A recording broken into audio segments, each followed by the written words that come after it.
अस्सलाम वालेकुम। उस्मान एग्रीकल्चर के दोस्तों वैलकम करते हैं। माशाल्लाह गल्ला मंडी के अंदर बड़ी रौनक लगी हुई आ। सारे जनाब का की रेट अज स्पैशल मकई ते गंदम का की रेट है तुहाडे दोस्तों के नाल रेट शेयर करांगे। अज माशाल्लाह मंडी के अंदर सानूं एक जगह ते कपाह भी नज़र आ रही है। की सूरत हाल है तुहाडे दोस्तों ने वीडियो शेयर करते हैं। इस तो पहले गुजारिश है दोस्तों जो दोस्त चैनल पर नए हैं वो चैनल सबसक्राइब कर लो ताकि दोस्तों तुहानूं सारी वीडियो का नोटिफिकेशन मिलता रहे।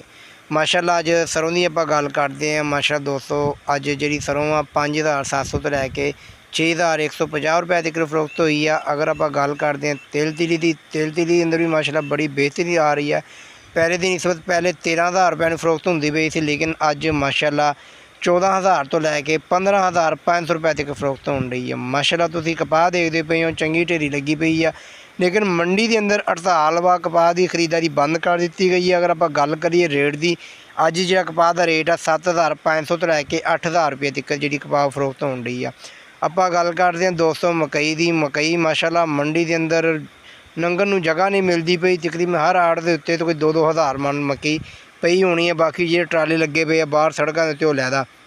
गल करते हैं 1900 तो लैके 2150 रुपए तक 2100 रुपए तक जी मकई का रेट वा अच्छी हाई क्वालिटी मकई है।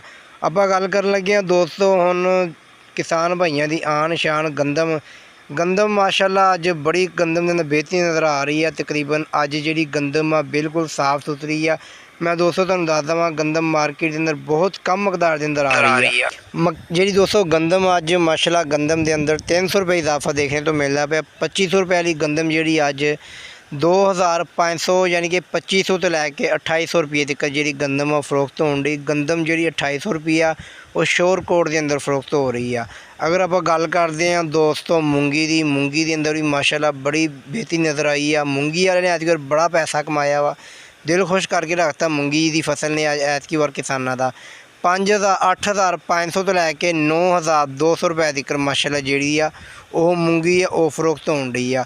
हुण आप गल करांगे दोस्तों दान मूंजी जी मूंजी आ 3800 तो लैके 4200 रुपए तक फरोख्त हो रही है, जिंदी अंदर कायनात 1692 1509 यानी कि सारा झोना मूंजी आती है। वो अज माशाल्लाह मंडी के अंदर 3800 तो लैके 4200 रुपए तक फरोख्त हो रही है। अगर गल करते हैं दोस्तों आप उनकी गुड़ की जो गुड़ अज 6700 रुपए फरोख्त हो रहा मन। शक्कर जी 7100 रुपए तक फरोख्त हो रही है। बाकी दोस्तों जी तुहानूं मैं अज रेट दिता वा गल्ला मंडी मियाँ चनू का रेट आ। गंदम का रेट तुहानूं मैं दिता शोरकोट चों, तो बाकी मियाँ चनू के अंदर भी तकरीबन सेम रेट ही नज़र आ रहा वा। अगर गल की जाए दोस्तों दी मंडी की सूरत हाल की, फ़िलहाल मंडी के अंदर सब तो ज़्यादा जी जनास आ रही है मकई की आ रही है।